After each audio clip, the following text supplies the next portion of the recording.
Whether you agree with Mazi Nnamdi Kanu or not, his warnings about insecurity in our forests, about protecting our communities from kidnappers and criminal elements. Every Nigerian deserves to feel safe in their homes and farmland. The pain of the innocent students and family affected by insecurity is heartbreaking.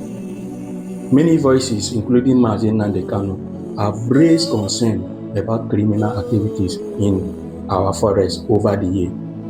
What matters now is finding lasting solutions that protect lives and bring justice to the victim. Listen to what Mazi Nnamdi Kanu said earlier before all these things started happening in Nigeria.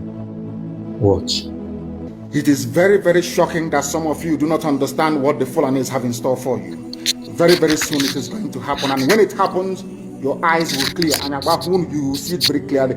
I was warning you. It is the spillover of their same, should I say, terror effect that we are feeling right across the South. That was why we said with the launch of PSN that we cannot allow that nonsense to continue. They know they are not going to make any headway in the East. They have turned their attention to the West. They are forcibly occupying their land and telling them that they cannot do anything about it. A whole presidency in a country openly and brazenly supporting terrorists.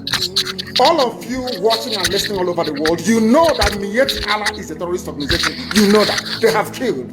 They have said that Benue State is theirs for the taking as a spoil of war. All of you are aware of it. You know what they are doing. Anywhere you have Fulani headsmen, terrorists for that matter, they tell you, oh, they are pastoralists. They are allowed to do their businesses in the forest. All of you are aware of it. But you kept quiet, hoping that somehow Tinubu will emerge as the president, or an Igbo man will come as the president, and your family will start enjoying. But in the meantime, you have no more farmlands, you have no more forests, you have nowhere you can call your own home. The same stupidity exhibited by Hausa peasants that enabled Fulani to take Sokoto from them, that enabled Fulani to take Katsina from them, that enabled Fulani to take even Kanu from them. Every Hausa land is occupied either by a Fulani emir or a Fulani governor. Some of you don't want to reason. You don't ever learn that the main aim of Fulani is to conquer your land and enslave you. Look at Hausa people today. As I wrote yesterday, they are worse than a discarded tissue paper. They are worth nothing. Only their language is what is relevant in their lives. Everything else is lost. All of you are repeating the exact same mistakes that the Hausas made. That is why they are in trouble.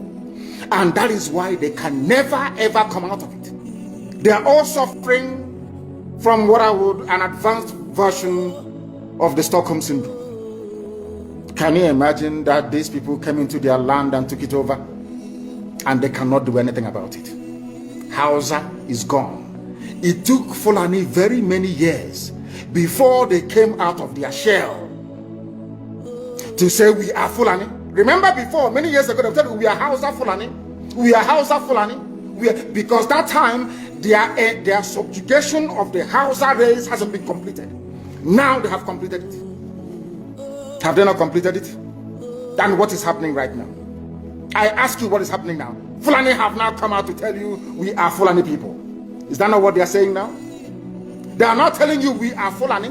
No more Hausa Fulani. What does that tell you? That the Hausa race no longer exists.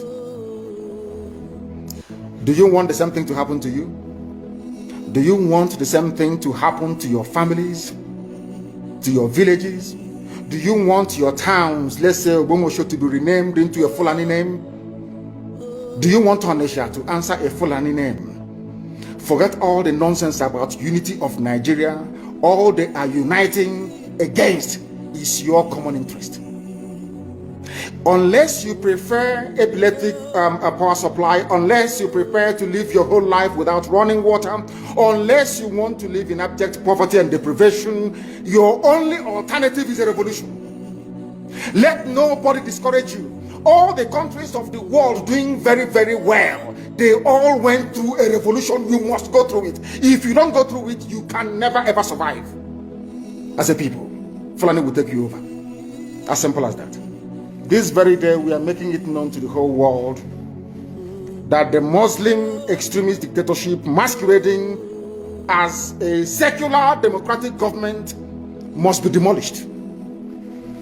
It must be demolished for you to survive. They have to be demolished. If you do not demolish them, your lives will end very, very miserably. I assure you. I assure you.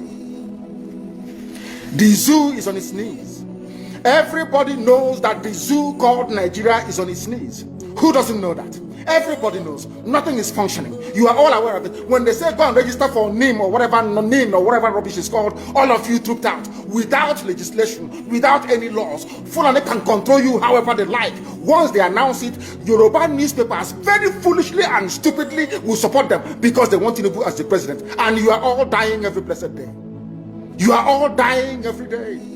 Had you people risen up to say that what is happening in Nigeria is bad, there is no way that Fashoranti's daughter will not be alive today.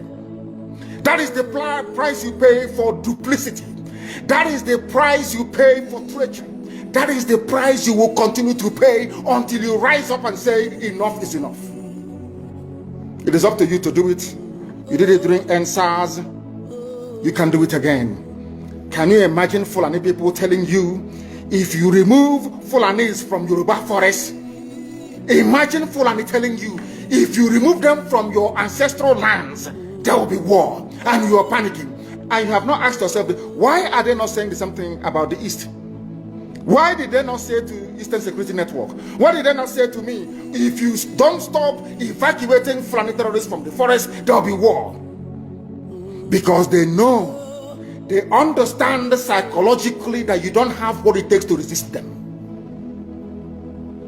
Do you know why Borno State is still alive? Why you still have the Kanuri people in Borno today? Was because they resisted the Fulani centuries ago. You have to go back to history to understand how Nigeria came into existence. Fulani has been expanding from day one, from Senegambia. All the way from Senegambia, they've been expanding, and now they are in Okigwe. All the way from Senegambia, they are now in Okigwe. And you're asking us to somehow fold our hands and keep quiet because of 2023, because one idiot is going to come out to become a president, because of that rubbish, because of that nonsensical notion, we should fold our hands and wait until we are overrun by the Janjaweed from the Sahel. Is that how reasonable people think? Is that how people that wish to survive as a race, is that how they reason? It is very, very shocking that some of you do not understand what the Fulanis have in store for you. Very, very soon it is going to happen. And when it happens, your eyes will clear. And about whom you will see it very clearly. I was warning you in 2014, 2015, 2016. They said he's a warmonger. He's a warmongering. I went to America and I told World Igbo Congress that this war you are avoiding is going to come to your villages. They said, no, it's not going to happen. What is happening today? When Yoruba was supporting the dead idiot called Buhari, did I not warn them that this evil you're supporting will consume you? They never listened. They never wanted to listen. IPOB is a terrorist group. You're trying to divide Nigeria. But Mietiala is not. People that you are calling bandits, have you heard anybody come out to say, please Buhari, since presidency is there defending terrorists in the forest, why don't you proscribe them? No, you cannot proscribe the Fulani group. Never.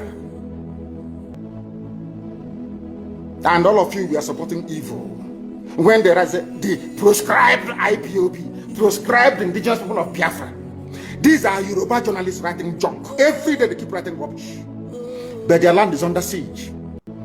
Their land is under siege. And the Fulani will take it. It doesn't take time. So I am here today to encourage them that they must stand tall and be very strong, resolute. That is what Fulani does. They control the media. They have well-paid consultants all over the world doing their bidding for them. They have that woman at UN trying to lobby the world that everything is okay in the zoo called Nigeria. But you and I know that the zoo is not okay. You and I know the game plan of the Fulani. And what are you doing about it?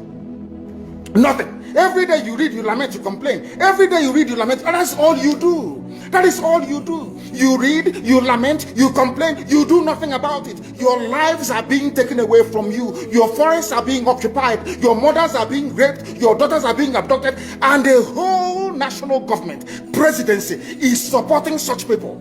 And you're telling me that Nigeria is viably sustainable. Is that what you're telling me? That somehow this contraption is sustainable, it is viable. It can never be. Because the more you stay in one Nigeria, the more you are inviting the Fulanis to take over your ancestral lands, to take over your villages, and to make life a misery for you. That is the end game. That is the outcome. If you doubt me, go and do a bit of research. Ask yourself, who are the Hausa people? Who are the Nupe people? Who are the Bachama people? All of these people were steamrolled by the Fulani march to the Atlantic Ocean. And now they're in Yoruba land. They're in their forests. They are in their forests. And who is going to drive them away from there? If not the Yoruba youths. Forget about your useless governors. Your elders are very strong. I love Yoruba elders. The way they behave, the way they talk. Very, very strong. They said they support Akeredolu. This is the governor of Ondo State. They support him in what he's doing. People must come out to say that enough is enough. When you travel to the north, do you live in the forest in the north?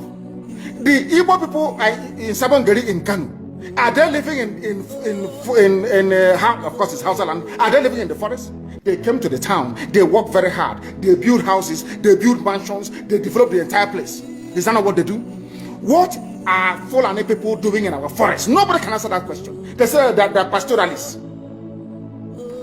I want some of you who have had your breakfast this morning, please go to your fridge or go to where you keep your beverages and you will see pig milk. Pig. Some of us were raised on pig milk. For how many years now? And you keep asking yourself, what is pig milk? Pig milk is mineral, the same milk that the cows produce in Holland can be produced in the zoo. Tell me the country in the world aspiring to be a member of the UN Security Council where you move cattle from place to place. Are you people well at all? You so-called Nigerians, are you normal in the brain? I'm asking you a simple question. Show me a country that aspires to be in the 21st century moving cattle from place to place, telling me they're grazing. Which country is that? Please tell me. All of you don't have any shame. When you have people, an entire presidency coming out to defend a very primitive, archaic agricultural practice, then you know you embrace serious mess. You are in one almighty trouble, I'm telling you. People are in a mess. The Holland that you get your pig milk from, do they move cattle from Rotterdam to Amsterdam? I'm asking you a simple question. But they produce the pig milk that you're drinking every blessed day. Why can't Fulani produce pig milk in Sokoto? Why can't they produce carnation milk in Kanu? They have the cattle. Before the white man came, did you see any Fulani in your forest? All these people talking rubbish about movement of cattle and movement of... I'm asking you, before Britain came and handed over Nigeria to Fulani, ask your grandfathers, please, or your grandmothers. Ask them. All this nonsense we are hearing today in this so-called one, I want to tell you the dangers of one Nigeria. All this nonsense you're hearing today about one Nigeria, Fulani in our forest, Fulani in our village. Before the white man came, did you see Fulani moving their cattle all over the place? Did we not have meat to eat? They will answer these questions for you. Because sometimes in Africa, we don't reason very well.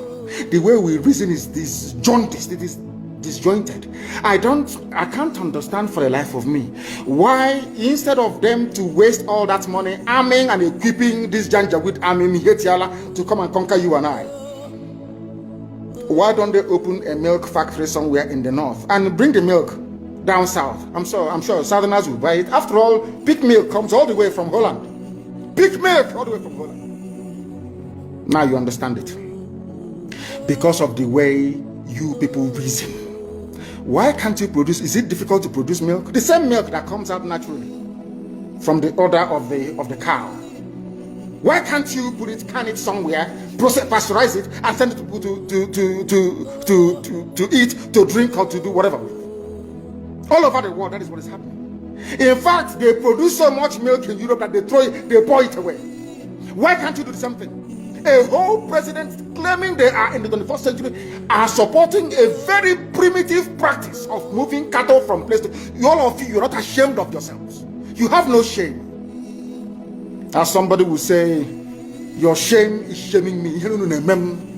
I'm telling you, you people from the zoo, I'm ashamed of your ignorance and stupidity. You people are hopeless, completely hopeless. One day now, one idiot to come and say, we're intellectuals. And you're moving cattle from Kafanchan to Ahoda. You are intellectuals. You are intellectualizing. You are in the 21st century, you are moving cattle, driving cattle, Nama, from over 300 miles